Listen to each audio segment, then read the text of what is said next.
Hello, fellow Cravers, and welcome back to our top 5 games of what that we've played in 2015. We've done Kaj, you've done mine, and now it's time for the third one. We have Shimmy. How are you doing, Shimmy?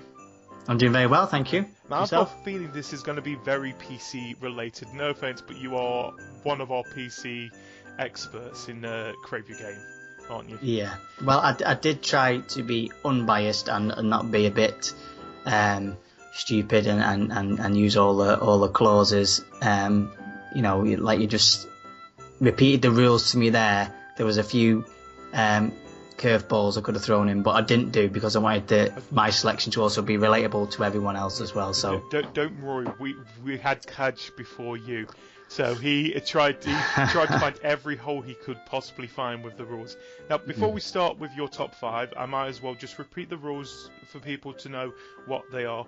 First rule is that the game has got to be completed. Now, we are going to put a little bit of leeway here for the PC gamers, because most of the games that have been huge this year have been early access games. But games, when we say games that have not been completed, that means any episodic games. So, like, for example, Minecraft Story Mode, you cannot include. And games that you've played the beta of, you can't include. So that means like Fable Legend, Siege. Games that have a full... Early access is different from those. Rule 2 is that you can pick any game up to November 2015. Because, like I said, of time of recording now, it is November the 25th. Most of the recordings will be done in November. And Rule 3 is that you can pick any game as long as you've played it first time in 2015. So that, if, for example, if you have got a remaster that you've played for the first played this year, but you've played the original, you cannot include that. So, okay. So, anyway, let's start with your first out of your 5. Like I said, no order whatsoever. Where's your first game, Shimmy? Well, my first game is going to be Ark Survival Evolved. I'm not surprised. Basically, because it's come out, I did jump into the initial hype. Probably that DayZ started, which was this survival sandbox type of game where everyone was out for themselves. They could team up, and there was also a common enemy, which was 80% of the time zombies. Ark wasn't the first one I delved into, because obviously it's a quite recent one, but I did jump into it. I did play it a lot with Doc. We had a private server there with Doc's uncle, actually. And we played a lot, and it was so refreshing to have these dinosaurs that you could ride, tame, go out. You start off as that naked caveman, get your stone tools up, but you could make potions with berries, put narcotics on these bow and arrows and go out and tranquilize these dinosaurs, and also other mammals, and there's also plesiosaurs and all sorts of fish in the sea. So obviously dinosaurs is a generic thing that we're saying, but you could tame and bring them back, put saddles on him, you could fly the pterosaurs in the sky. That's cool. Ride down to the depths on your megalodon, or stomp around on your T-Rex, get these apes to go out picking more berries and things for you, build these superstructures, and also it was a nice little twist with the story mode. There's a story mode in it. I did not. Yeah, there is a story mode. It's not a campaign by any means, but it's something on every server. There is kind of that end game approach where you're on this ark, which is basically, it's like the Truman Show. So the land, so you're on this a world which is completely encased by, I would say, a force field around you, and there's these monoliths like giant pillars which hold secrets, and inside these caves like I said, I've not played Ark myself because of how you need a powerful PC. Well, you need a moderate PC to actually play this, which I don't have. Now, Ark is coming to console sometime next year. I think it's coming to the preview program on Xbox. Now, for console, by the sounds of things, best way to explain to people on console, would you say something like "Don't Starve" a bit? Where you have you've got a sort of story there, but you don't have a story. Yeah, I think at its core, if you stripped away obviously graphics and all that stuff, it is basically Don't Starve. from the console thing. Dinosaurs. They haven't really had this one. Yeah, Don't Starve with dinosaurs, but obviously in a third person environment. So you basically, I mean, you could play it like Call of Duty. You could jump on it, get your bow and arrow straight away, run around and kill anyone you see, kill any dinosaur you see. Who cares? Yeah, and obviously people who own servers can customize it so everyone gets guns straight away and runs around like Call of Duty. Some people, can do the role-playing aspect, and some people just want to play it as the game is. But it does have that Don't Starve mentality. You have to eat, you have to drink, you can get poisoned, you've got to cook your food, you need shelter from the rain because you'll start to get cold. You get heat, there's too much heat is bad for you as well, so there's different types of clothing you can wear depending on where you're on the island. And it's just that fear factor as well of us walking through the woods and not having the zombies, but all of a sudden there could be a T-Rex asleep and you stand on his tail and he gets up and chases you down the bloody stream. I mean, the first encounter I had, I tamed this dinosaur, a friendly plant-eating one, I took it down this stream, which led from a river, and the stream goes through, and I thought, oh, what's that? And it turned around, it was this big Carnotaur, which is a carnivorous dinosaur with horns on its head. Oh, yeah. And it turned around and bowed its head, and I thought, oh, that's a friendly one. And then it went, and it was charging, and I said to little Pee-wee, I said, turn it, Pee-wee, turn with me little dinosaur, and he wouldn't turn quick enough, and it killed me dinosaur. I fell off, broke my arm, got up, and it ate me, and I thought, wow, that is some scary shiznit. Oh, either way, it sounds like a fun game. I can't wait for it to come out on console myself to play this. I've been looking forward to it since I've heard about it myself. Yep. So let's see. It's going to be great for console. It's already great for PC as it is now. And okay, this is a game that is in early access, but it is, like I said, it's a game that's pretty much already there. It's like with Minecraft, where it's always evolving type of thing. So we'll see how well it does with console as well as. Okay, what is your next game, Shimmy? My next game is going to be, I want to say Fallout. What, 4? I'm going to go with that one straight away. Fallout 4, yeah. I like to point out so far everyone's put Fallout 4. Everyone's going to put Fallout 4. I mean, to be fair, it's only just come out, so it is fresh in everyone's mind at this moment in time. So, is it my number one favourite game to play? Favourite game to play this year? I don't know, because I'm still feeling the hype. And the dust hasn't settled yet, so it is at this moment in time, it's the best game that's ever come out on anything ever. But yeah, again, it's not, it does have its flaws. There is things I would change. The graphics aren't super cool, amazing, blah blah blah. But at its core, it's Fallout at heart, and it's just so fun exploring the wasteland. Well, it's like we've said, as long as it's fun, that's the thing. It can have as many glitches as it wants, but as long as you're having fun with the game, then it's done what a game is supposed to do. And I think Fallout, especially, the game's only been out 2-3 weeks now, but I think it's the most I've played an open world game in a long time, and I'm still playing it now, and I feel like I've not scratched the surface of it, and I'm coming up to about 2 days worth of play on it at the moment. The thing is, how long have you played it around? What have you played? I think I'm on about 20.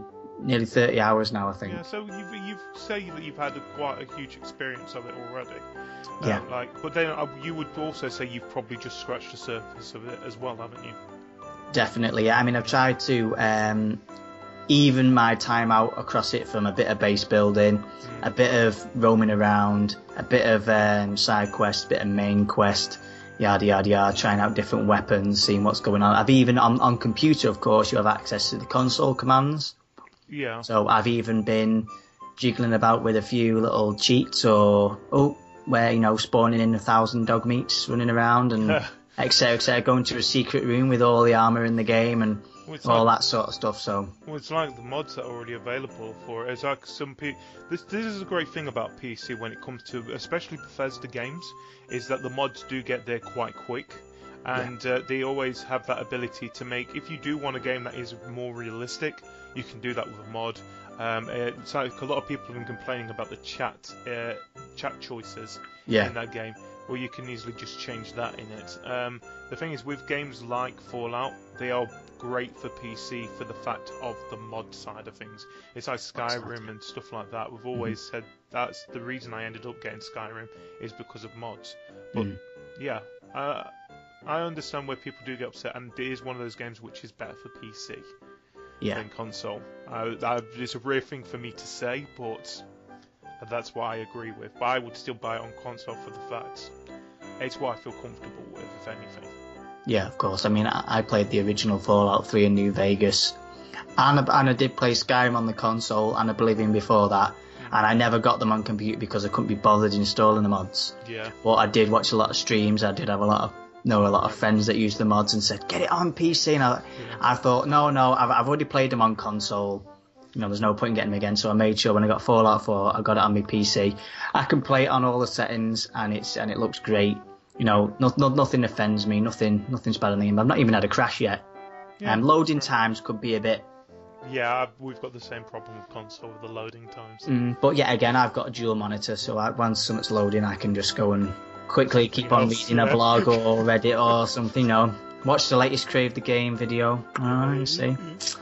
Yeah, so that's not bad. But as opposed, like I said, hype-wise, it's the best game in the world at the moment. But would it stay that way till Christmas? I'm not sure. I think so, because I think the biggest competition it had was Battlefront, and I don't think that's actually tarnished it that much.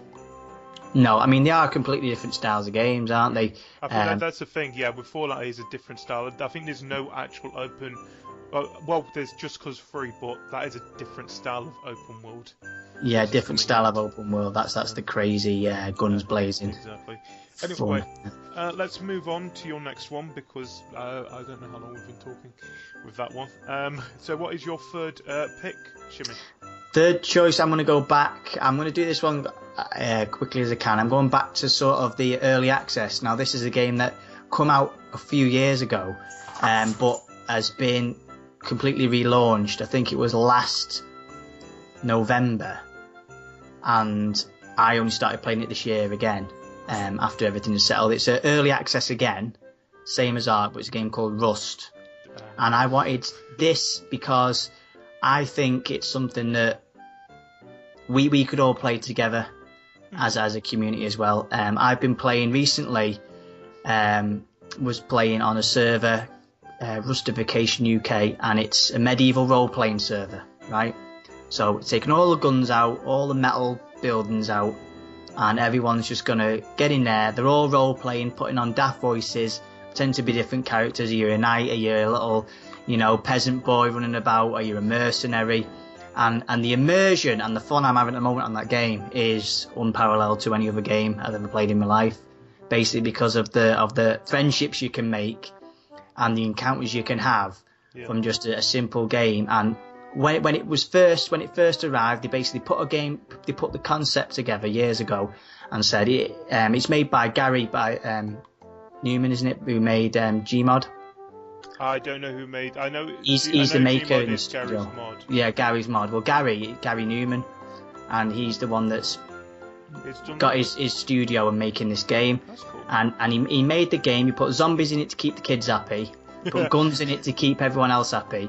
Automatic rifles, and they said, "There's the game. That's the concept." Everyone bought into it, and then he went, right. Now they got rid of the zombies, changed it for animals.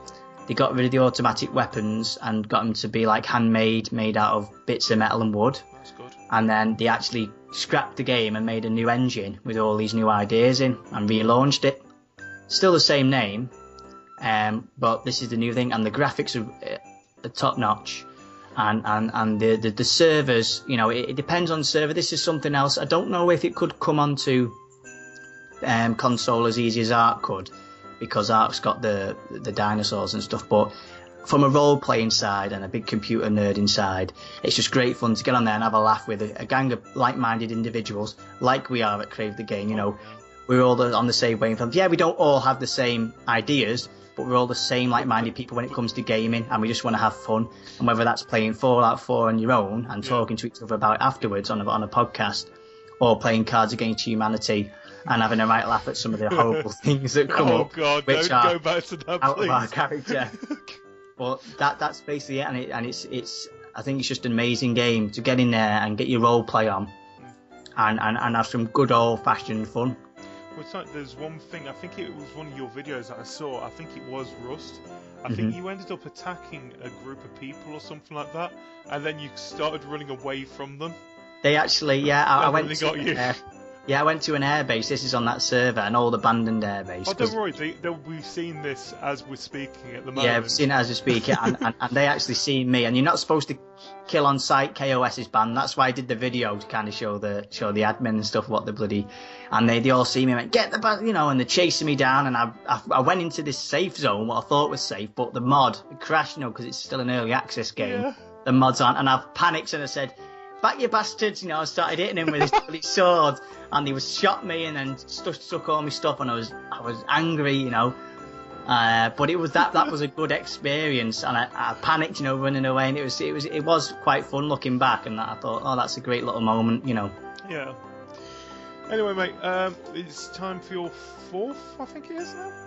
What we've done, we've had Ark, we've had Fallout, and we've had Rust. So what is your fourth game? My fourth game is going to be Prison Architect. Right, okay. Which has been fully released this year, yes, if I'm not mistaken. Yes, it has. I got it when it was in early alpha, after seeing a few YouTube videos on it, and had a good play, and it's been fully released now, and I just think I've chose it because of the old genre, which was Theme Hospital, and those sort of games, which I used to watch my father play on the old PlayStation 1. He used to play Theme Hospital and Theme Park. It was just called Theme Park, was it? Love Theme Park. That was it was just that game where you could build something and watch it run, in real time, kind of like The Sims, But this game, you can build your base, build your prison on a budget, and obviously hire your staff, manage your prison, but you can also design and create your own little inmates with own little backstories, and then, you can follow them around and seeing what they get up to in prison life, whether it's trying to dig out or hit each other with batons or shivs, attacking, having little vendettas against each other, going through psychological troubles, or going to see the families, and or even putting them to the electric chair, and it's just this whole new, hopefully it revives the genre. I know there's another theme park. There's The Escapist or something like that. The Escapist has come from it, yeah, kind of. And that's the same type of game. That's more storage. But instead of that one, you're controlling just one person. You're just controlling person, with yeah. Prison Architect, you're not controlling the people, you're controlling the actual map design of it or something like that. Yeah, you're controlling the design of it, yeah. So everything's running on its own. So you're kind of like a god overseer. Plus, I love the character design in that game as well. It's simple design, but it's great design. It's great design, yeah. It's simple and easy. Anyone can play it on any potato. Yeah, I can play it. You could play it and stream it, no problem. And it's just a happy. It's just a little game that you can go to and have fun pointing and clicking about and seeing what you can make. Some people have made some amazing prisons. I just mess about and just kill a couple of hours. It's a nice stress relieving game. It's great. So anyway, time for your last game, Shimmy. So far, great games in your list. What is your last in your top 5? The last top 5 game I've played this year is a series that I've put off for ages to play. It come out a while ago and then it's been remade, and I've still not played it. And I thought, do you know what? I'm going to get them both. I'm playing both, and that is the Metro 2033 and Last Light. So this is kind of ones that haven't come out this year by any means, but the ones that I've actually sort of get them, buy them, and play them.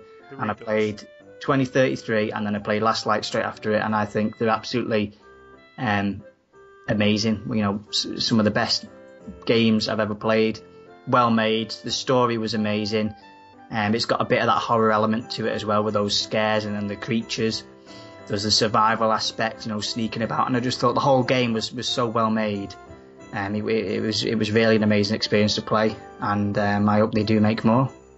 Well, the thing is that is one game I've not actually played. I did get a code for it, but I gave it to Kudge to do the review of it instead, because I think I had other games that I was working with at that time, and no offense, I'm not a fan of the Metro series as it is, but I do agree that it is a great series. It's supposed to be a bit of a post-apocalyptic scenario again, isn't it? Yeah, I mean, well, this is what put me off originally. A friend of mine got it when it was first released many years ago, and he said, "You've got to play this game." And I watched him play it and I thought, is that it? They're just in metros, just going around in the dark. And I thought it was a bit boring. I thought, how could they vary the environments? I'm not the biggest, as you well know, with the scary games. Yeah. So that kind of put me off with the fear factor. And I thought, I don't know, I just didn't like the look of the guns. I didn't like the look of the environment. I thought it just put me off. But now they've relaunched it and the price was right on Steam. Had a sale. I think it was on sale everywhere. Humble Bundle had it out. Yeah, I think it was a decent price even on consoles. I think I've got them both for £5. Yeah, it's a Redux, wasn't it? Yeah, the Redux is the one I got. Yeah. I think it was around about £40. I think when it first came out on consoles, and you got two big games there. The thing is, they are not small games. The Metro games that you get, and. So for £40, and okay, yeah, it's a remaster, but like you said, this is the first time you've played them this year. I understand where it'd definitely be worth its money. But like I said, I might pick it up if it's on sale during winter or autumn. Yeah. And there is alternative. There's a few decisions you can make to make an alternative endings as well at the end. That's cool. Depending on your actual outlook on life and humanity. There's also a boob scene in it as well. Okay. Graphics on a nice set of boobs. You can get a lap dance, so that's always a good little thing to put on. Bit awkward when you're playing it in the lounge with other people sat around you, and you're there hearing all this music in this Russian underground, and people looking at you thinking, "Oh, they're quite good graphics. Is that real?" And then they get closer, and you're thinking, "Oh yes, that woman's doing that." So yes, it was a bit awkward with family members about, but yet again, they put it in just to highlight that people are still having a good time and living well in the underground. It wasn't unnecessary, but yeah, no, it was a great series. Just like 2015 gaming highlight was trying out that new series and enjoying it. So out of the 5 games that you've picked, and I'm sorry to put you in this position because I haven't done it for casual myself. Out of the 5 games, what would you say would have been your favourite out of the ones that you just said? I would say, because I've not delved into Fallout properly yet, and I did have a good time, I would have said Metro. Say Metro. Is the favourite, is my favourite game. Only because I can look back like last month, whenever it was, or the month before, and think that was a good game, and I appreciate it because I know what to expect with Fallout, and I know what to and Ark and Rust. I like them for different reasons, not because they're amazing games, but just have amazing time. The thing is, with those kind of games, your memories of stuff like that. It's like even with Minecraft, you could put it in. It's not the game that causes them. It's usually the people that you're with that causes them. Yeah, that's it. That makes the game. And I think what captured it for me was going through the outside on Metro and it raining.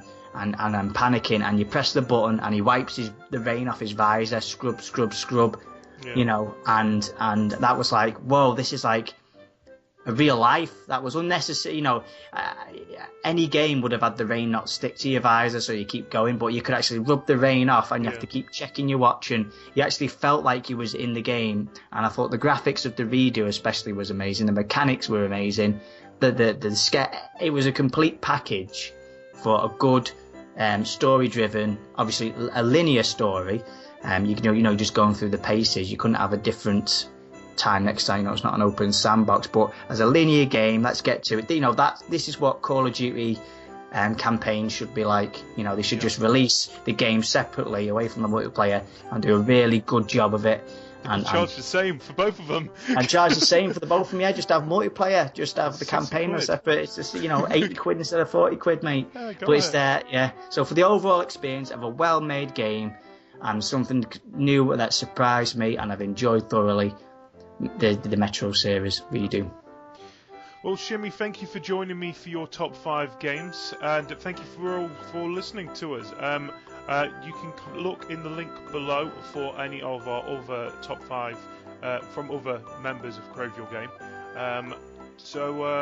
Anything you want to add before we go, Shimmy? Just try something new with your games, and look forward to the future. Especially with the games like Ark coming over to console and Xbox. And the lot trying out early access games as well. Compatibility as well on the Xbox. Backwards compatibility, yeah. Don't make your 2015 about waiting for the latest game to come out at Christmas. Go back or try. Go to your local shop, pick something up for £2 pre-owned. And show it some love. Try something you've not played before for a couple of quid. It's a pasty from Greg's, and you could have an amazing 20 hours of gameplay. Exactly. It's not about the graphics, the latest stuff. It's not about what your friends are playing. Go and have a good time on a game. That's what gaming's about, isn't it? Cards Against Humanity. We have a great fun on that. And it's just black and white flaming cards on an internet browser. I can't use that video. I can't use that video. What more fun can you have with just black and white, unless you're playing Pong or Snake? Go back and have some fun and try something different. Thank you, Shimmy. Like I said, tune in for more of our top 5. We have at least another 6 more to go through. Until then, thank you and goodbye. Goodbye. I saluted, but we're not on video. Exactly, mate.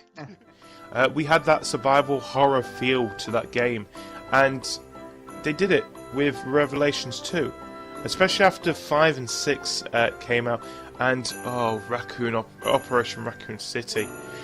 That was disgusting. It came out throughout a whole of March. I enjoyed it a lot, and I'm a fan of Resident Evil games, and it just made me happy, and it rekindled my love for Resident Evil with that game.